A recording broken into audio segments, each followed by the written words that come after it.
Hero Raj Tarun కేసులో big twist నెలకొంది. రాజ్ తరుణ్ పై case నమోదైంది. రాజ్ తరుణ్ పై లావణ్య చేసిన ఫిర్యాదుపై నార్సింగ్ పోలీసులు కేసు నమోదు చేశారు.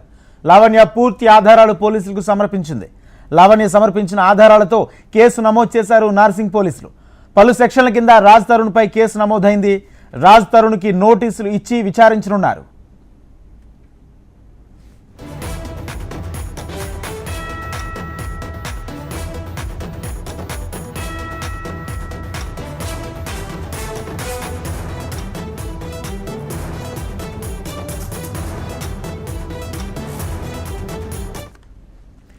హీరో రాజ్ తరుణ్ కేసులో బిగ్ ట్విస్ట్ నెలకొంది. రాజ్ తరుణ్ పై కేసు నమోదైంది. రాజ్ తరుణ్ పై లావణ్య చేసిన ఫిర్యాదుపై నార్సింగ్ పోలీసులు కేసు నమోదు చేశారు. లావణ్య పూర్తి ఆధారాలు పోలీసులకు సమర్పించింది. లావణ్య సమర్పించిన ఆధారాలతో కేసు నమోదు చేశారు నార్సింగ్ పోలీసులు. పలు సెక్షన్ల కింద రాజ్ తరుణ్ పై కేసు నమోదైంది. ఇక రాజ్ తరుణ్కి నోటీసులు ఇచ్చి విచారించనున్నారు పోలీసులు.